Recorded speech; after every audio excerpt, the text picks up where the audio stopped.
All right. Welcome to another edition of Inside Leadership. Today, we have the privilege of speaking with Dusty Oglesby. Dusty is the director of Bold Coaching, part of the Keller Williams MAPS program. Phenomenal guy. And Dusty, tell us a little bit about yourself. Yeah. So, man, there's a lot there to be told, I guess, for all of us, John. So I would just say I am the director of Bold. I stepped into that role in January of this year. I have been a Bold coach prior to that for 4 years. I've been in real estate for 10. I have a beautiful bride named Elle and two beautiful kids. I have twins, Caitlin and Grayson. We call them Scooby and Dooby, as you know, and they're the why behind everything, man. So yeah, that's awesome. So Dusty, for those who aren't familiar with Bold, what does Bold stand for? It stands for Business Objective and Life by Design. And the whole premise in all of that, John, is that we have 34 Bold laws, and one of those is your business grows to the extent that you do. And so what we coach in the room is, in my opinion, we cannot separate life and business, right? They go hand in hand. I see a lot of agents who intend to have big businesses and yet miss that it's all about having a big life. A big business is a byproduct of a big life. And so that's what we're coaching to, is business objective, life by design. Awesome. So let me ask you, is there content inside Bold that somebody who's not in the real estate business can benefit from? 100%. Absolutely. So, one of the big pieces of Bold is mindset, right? And our success and our failures, it all comes down to our mindset. In fact, I always say it's step one, you are where you are because of how you think. And so that's not industry specific. That just is, you are where you are because of how you think. We all have to learn to think. It's one of the biggest things I've learned from Gary Keller is we're all learning how to think, right? Like I'm teaching my kids right now how to think. And so we talk database, and database is vital to any business. Mm-hmm. Your business is your database. And so there's not anything that we do in there that cannot be parlayed into whatever business you're in. Awesome. So Dusty, how'd you choose real estate as a career?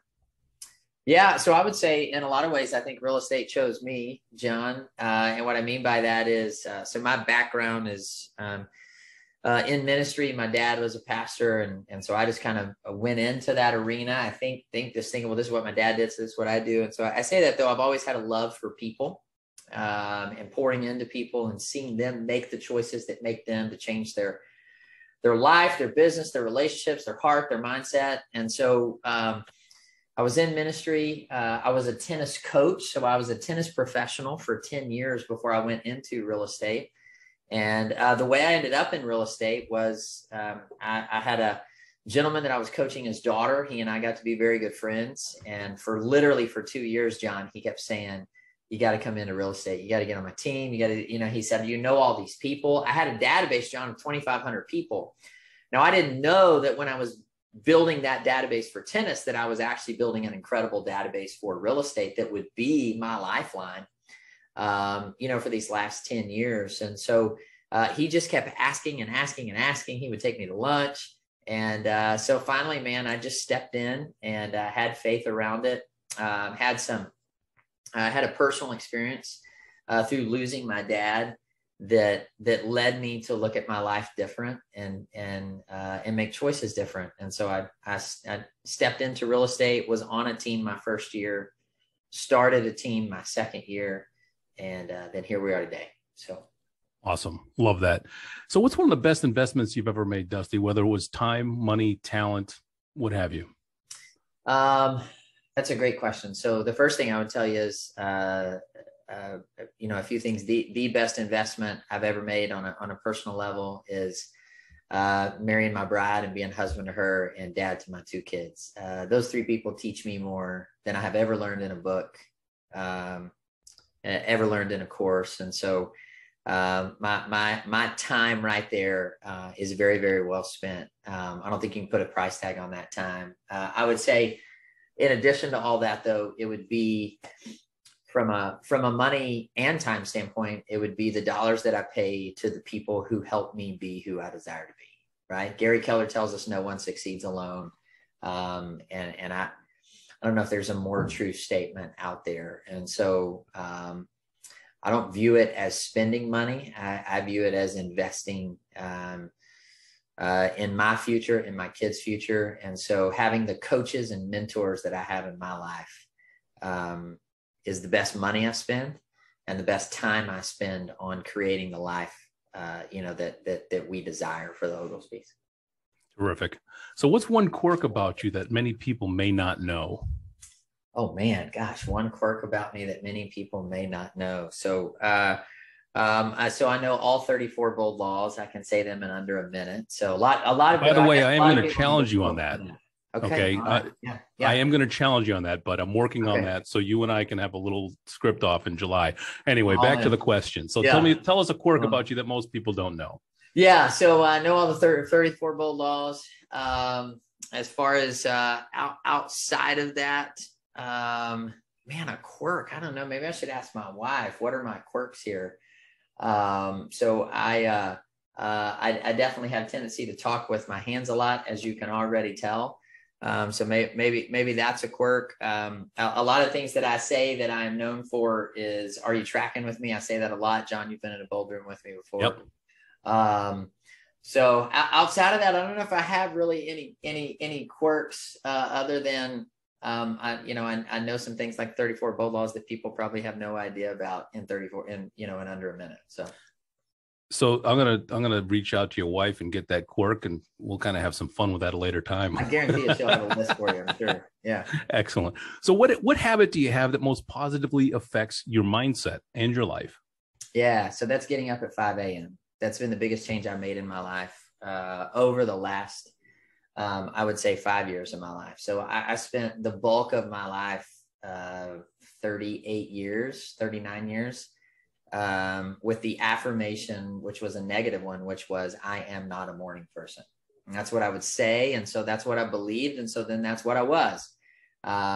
I did not get up early, and changing that one habit in my life and getting up every day at 5 a.m. has radically transformed my world. I'm a better husband. I'm a better father. I'm a better business owner, a better coach. I think better. I tell people all the time, I feel more rested getting up at 5 a.m. than I ever did sleeping in. What's your morning routine look like? Yeah. It's a great question, John. So it's the only time in my world where it's just me, right? I'm not in a bold room. I'm not dad. I'm not husband. I don't have to be anything or be on. I just get time by myself and alone to prepare for the day, to prepare for the week. And so for me, it's for me, I get in the shower immediately. That's my wake up call. I learned early on, if I didn't get in the shower, I would go back to sleep. So I'm a shower immediately. I get into my office. And the first 30 minutes, John, for me, is sincerely in just being still. I don't write anything. I don't do anything. There are mornings I just sit and I think. Most mornings I sit and I listen to music that stirs my soul and kind of stirs my affection for who I am and what I desire. And so I just sit and I listen, or I sit in quiet and listen. I do then work out after that, because my energy level's high. And so, we have the most energy in the morning. So I work out after that. And then I spend time journaling. Sometimes I do the journaling before the workout. Sometimes I do it after. And yet the reason I do it early in the morning is, my kids get up at 7. Okay. And so once my kids get up, if I have not had time to set my intention for the day and design my day, then I've lost, right? Because my kids are going to take over, and I don't get to say in the middle of the day, hey guys, everybody leave me alone. I need an hour, right? And so in that time, we got to be prepared for it. So it's just setting my mind on the right things before I even get started. And then I would say, in addition to that, John, I know you asked for one, I'll give you a couple. It's making sure too, my bride and I set our calendar every Sunday night for the entire week. And then every night we revisit it. And I write down a number on the day, 1 to 10, on how well did I honor my calendar that day. We have a bold law that says, if it's not on your calendar, it doesn't exist. And it's not about selling real estate. It's about following a schedule, right? So I just write down 1 to 10. How well did I honor my time block today? the weeks where I thrive, that number is very close to 10. And the weeks where I don't, that's not. So that's what I would say. That is a tremendous self-assessment that so many people can learn from. In fact, I already wrote it down because one of the challenges my wife and I have is around scheduling. So thank you for that, because I'm going to go home and coach my wife, who happens to be a professional trainer and coach. We'll see.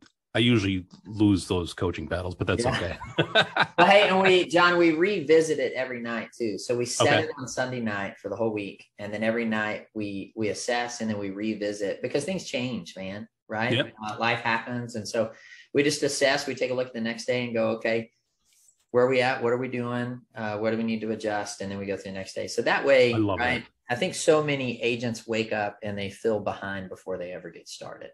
I love that. It doesn't have to be that way. So thank you for that. That's awesome. So what bad advice do you most often hear, specifically around your profession? Oh my gosh. Like, I can't stand to hear fake it till you make it. I think that is the worst statement on the planet. We should not be faking it until we make it. We should be practicing to earn it. Right. And so, if I would have any advice, like, don't walk into a listing appointment and fake it. That's not our job. Our job is to do our fiduciary duty by our people. And we've got to practice, right? I hear a lot of people saying, hey, I don't lead generate. I just, I don't have it time blocked. I just talk to people. Well, there's no intentionality in that. There's no purpose in it. And so, I just hear those things a lot, especially to fake it till you make it. And that is not good coaching, in my opinion. So I'm with you on that one, with you 100%. So what book or books do you most often recommend, and why? Yeah, that's a great question. So for me, one of those books is The Purpose-Driven Life. It's by Rick Warren. It is a biblically based book, and whether that's the belief or not, I firmly believe with everything inside of me that there's not a single one of us on this planet that does not have purpose. And it just helps align what is that purpose for each one of us individually. Right. And so Purpose-Driven Life, I actually read that book every year. I have a group of men I walk through it with every year. And so that's been incredibly beneficial to me. One of the best little books that I've read that I would recommend is Make Your Bed. I think it's incredible. It just gives us the daily disciplines, right, that we're missing. And then when I think about, all of Gary's books, obviously, the One Thing's been a life changer for me and a world changer for me. Atomic Habits, incredible book, Atomic Habits. The Happiness Advantage, we got to listen to Sean Aker, who's incredible. Happiness Advantage, I think, is an incredible book. So all of the above have been huge for me. As far as for me personally too, I run to scripture. The Bible's the number one book in my house, so I run to that every morning. Excellent. So what do you do to reset when needed? Yeah, it's a great question. So, I think all of us have days, weeks, months where we have to renew our minds. There's some days where I have to renew my mind 3, 4, 10 times in a day.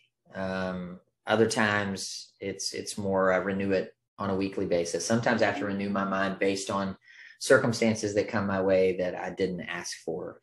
And quite frankly, the best way that I renew my mind is to draw on what I know. And so what I mean by that, John, is by and large in our humanity, we go on what we feel, not on what we know. And so, we have a bulldog, right? Logic makes you think, emotion makes you act. So if I feel afraid, typically my human tendency is to act on my fear. If I feel angry, my human tendency is to act on my anger. And what I've learned is to go back to what I know, meaning acting on my fear has never really given me the result I desire. Acting on my anger has never given me the result I desire. And so I go back to what I know. Gary Keller talks about the 6 personal perspectives, make learning base be the foundation of your action plan. And so the quiet times in the morning, the books that I'm reading, the coaching that I'm receiving, that's the reset for me. I firmly believe for all of us, anywhere we're not held accountable, we're going to be prone to wonder. And so those people in my world keep me grounded and keep me in my lanes. Those books that I'm reading, the morning time by myself, all of those things is where I go to renew my mind. Now, the selfish one I do is I get on a golf course once a week for 4 hours. And I just turn on music and I don't answer phone calls. Because that, we can't give what we don't have. And so we have to take that time. The final thing I would say is, I'm a firm believer in what Gary teaches us to do, and that's to plan our vacations before we do anything. So I get on a plane in 5 days to go 10 days in Florida with my bride and my kids. We land, I'm here 3 days, and then we turn around and go to Hawaii for 14 days to celebrate our anniversary. And so those are the resets, right? We can't give what we don't have. John, I just wrapped up literally today, Yep. 4 bowls for 7 weeks. So 4 days in a row. And so now it's time to go and reset my mind, catch my breath, and turn around and come do it again. Excellent. Dusty, it has been a pleasure today. It's been, and I appreciate the openness and the vulnerability. Is there anything that you would like to say as we close out? The only thing I would say is, Gary Keller says that it doesn't matter where you are right now. You can be the very best in 5 years. And so I would say anybody who's listening to remember that. It doesn't matter where you are right now. You can be the very best in 5 years. So take the actions to do that. If you don't like where you are, the great news is you can change it. So that's what I would say. Terrific. We've been chatting with Dusty Oglesby, who is the director of Bold Coaching for Keller Williams. Dusty, again, it's been a pleasure. Thank you. Yeah. Thank you, my man.